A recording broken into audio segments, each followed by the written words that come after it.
Hello friends, welcome to my channel. ಇವತ್ತು ಮನೇಲಿ ಈಸಿಯಾಗಿ ಒಂದು ಪುಳಿಯೋಗರೆನ ಹೇಗೆ ಮಾಡ್ಕೊಳ್ಳೋದು ಅಂತ ನೋಡೋಣ. ಅದು ಕೂಡ ಪುಳಿಯೋಗರೆ ಪೌಡರ್ ಇಲ್ಲ ಅಂದ್ರೂ ಕೂಡ ನೀವು ಈಸಿಯಾಗಿ ಮನೇಲಿ ಮಾಡ್ಕೊಳ್ಬೋದು. ಮನೇಲಿ ಸಾಂಬಾರ್ಗೆ ಯೂಸ್ ಮಾಡುವಂಥ ಸಾಂಬಾರ್ ಪೌಡರಿಂದನೇ ನಾವು ಪುಳಿಯೋಗರೆನ ಮಾಡೋದು ಹೇಗೆ ಅಂತ ನೋಡೋಣ.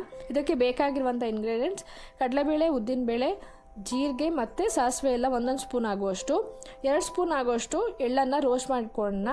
2 ಸ್ಪೂನ್ ಆಗುವಷ್ಟು ಶೇಂಗಾನ ಕೂಡ ರೆಡಿ ಮಾಡಿಟ್ಕೊಳ್ಬೇಕು. ಹಸಿಮೆಣಸಿನ್ಕಾಯಿ 2 ಕಟ್ ಮಾಡಿದ್ದು, ಮತ್ತು ಕರಿಬೇವು 1 ಸ್ಪೂನ್ ಆಗುವಷ್ಟು, ಸಾಂಬಾರು ಪುಡಿ, ಚಿಟಿಕೆ ಹಿಂಗು, ತುರಿದಿಟ್ಕೊಂಡಿರುವಂಥ ತೆಂಗಿನಕಾಯಿ, ಕಟ್ ಮಾಡ್ಕೊಂಡಿರುವಂಥ ಕೊತ್ತಂಬರಿ ಸೊಪ್ಪು, 1 ಇಂಚ್ ಆಗುವಷ್ಟು ಹುಣಸೆಹಣ್ಣನ್ನು ಮೊದಲೇ ನೆನೆಯೋಕೆ ಇಟ್ಕೊಂಡ್ಬಿಡ್ಬೇಕು.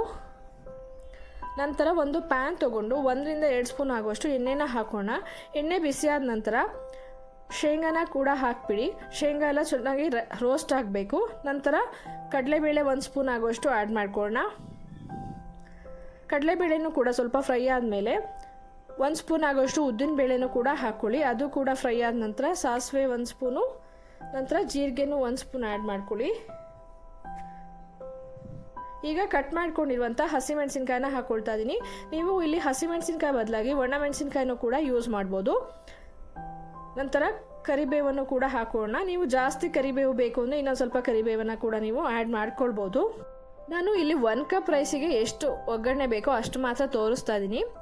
ನೀವು ಕ್ವಾಂಟಿಟಿನ ಇನ್ಕ್ರೀಸ್ ಕೂಡ ಮಾಡ್ಕೊಳ್ಬೋದು. ಈಗ ಒಂದು ಚಿಟಿಕೆ ಆಗೋಷ್ಟು ಹಿಂಗನ್ನು ಕೂಡ ಆ್ಯಡ್ ಮಾಡ್ಕೊಳ್ಳೋಣ. ಪುಳಿಯೋಗರೆಗೆ ಇದು ತುಂಬ ಒಳ್ಳೆ ಟೇಸ್ಟ್ ಕೊಡುತ್ತೆ. ನಂತರ 1 ಸ್ಪೂನ್ ಆಗೋಷ್ಟು ಸಾಂಬಾರು ಪೌಡರ್ನ ಹಾಕ್ಕೊಂಡ್ಬಿಟ್ಟು ಚೆನ್ನಾಗಿ ಮಿಕ್ಸ್ ಮಾಡಿ 1 ಸೆಕೆಂಡ್ ಅಷ್ಟು ಫ್ರೈ ಮಾಡಿದ್ರೆ ಸಾಕಾಗುತ್ತೆ. ನಂತರ ಹುಣಸೆ ಹಣ್ಣು ರಸನ ಈ ರೀತಿ ಸ್ಕ್ವೀಸ್ ಮಾಡ್ಕೊಳ್ಬೇಕು. ಹುಳಿ ಜಾಸ್ತಿ ಇಷ್ಟಪಡೋರಾದರೆ ಇನ್ನೊಂದು ಸ್ವಲ್ಪ ಹುಣಸೆ ಹಣ್ಣನ್ನು ನೆನೆಸ್ಕೊಂಡ್ಬಿಟ್ಟು ಸ್ಕ್ವೀಸ್ ಮಾಡ್ಕೊಳ್ಬೋದು. ನೋಡಿ, ಈ ರೀತಿ ಸ್ಕ್ವೀಸ್ ಮಾಡಿ ಆದಮೇಲೆ ಒಗ್ಗರಣೆನೆಲ್ಲ ಚೆನ್ನಾಗಿ ಮಿಕ್ಸ್ ಮಾಡಿಬಿಟ್ಟು ಒಂದು ಸ್ವಲ್ಪ ಉಪ್ಪನ್ನು ಆ್ಯಡ್ ಮಾಡ್ಕೊಳ್ಳಿ. ಆವಾಗ ಒಗ್ಗರಣೆ ತುಂಬ ಟೇಸ್ಟಿಯಾಗಿರುತ್ತೆ. ಈಗ 1 ಮಿನಿಟ್ ಕುಕ್ ಮಾಡಿಬಿಟ್ಟು ಸ್ಟವ್ನ ಆಫ್ ಮಾಡ್ಕೊಳ್ಳಿ. ಈಗ ಮೊದಲೇ ರೆಡಿ ಮಾಡ್ಕೊಂಡಿರುವಂಥ ರೈಸ್ಗೆ ನಾವು ರೋಸ್ಟ್ ಮಾಡ್ಕೊಂಡಿರುವಂಥ ಎಳ್ಳನ್ನು ಆ್ಯಡ್ ಮಾಡ್ಕೊಳ್ಳೋಣ.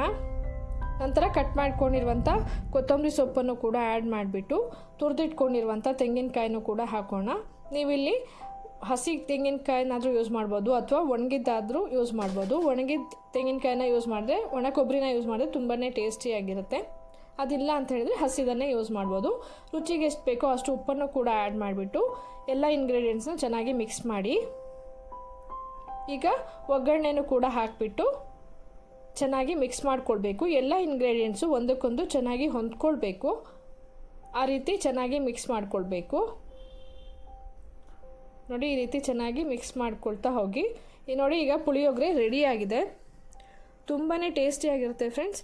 ಇದರಲ್ಲಿ ಎಳ್ಳು, ಶೇಂಗಾ ಮತ್ತು ತೆಂಗಿನ ತುರಿ ಎಲ್ಲ ಹಾಕಿರೋದ್ರಿಂದ ಹೆಲ್ತಿಗೆ ಕೂಡ ಇದು ತುಂಬಾ ಒಳ್ಳೆಯದು. ಎಳ್ಳಲ್ಲಿ protein, fibre, minerals, vitamin B ಮತ್ತು ಇ ಎಲ್ಲ ತುಂಬಾ ರಿಚ್ ಆಗಿರುತ್ತೆ. ನೋಡಿ, ಈಗ ಬಿಸಿ ಇರುವಾಗಲೇ ಚಟ್ನಿ ಜೊತೆನೂ ಸರ್ವ್ ಮಾಡ್ಬೋದು ಅಥವಾ ಹಾಗೆ ಕೂಡ ಸರ್ವ್ ಮಾಡ್ಬೋದು. ತುಂಬಾ ಟೇಸ್ಟಿಯಾಗಿರುತ್ತೆ. ಇದೇ ಮೆಥಡ್ನಲ್ಲಿ ನೀವು ಒಂದ್ಸರಿ ಮನೇಲಿ ಟ್ರೈ ಮಾಡಿ. ರೆಸಿಪಿ ಹೇಗೆ ಬಂತು ಅಂತ ಕಮೆಂಟ್ ಬಾಕ್ಸಲ್ಲಿ ಕಮೆಂಟ್ ಮಾಡಿ ತಿಳಿಸಿ. ರೆಸಿಪಿ ಇಷ್ಟ ಆದರೆ ಲೈಕ್ ಮತ್ತು ಶೇರ್ ಕೂಡ ಮಾಡಿ. ಯಾರ್ಯಾರೆಲ್ಲ ಸಬ್ಸ್ಕ್ರೈಬ್ ಆಗದೆ ನೋಡ್ತಾ ಇದ್ದೀರೋ ದಯವಿಟ್ಟು ಸಬ್ಸ್ಕ್ರೈಬ್ ಮಾಡ್ಕೊಂಡು ನೋಡಿ. Thank you for watching.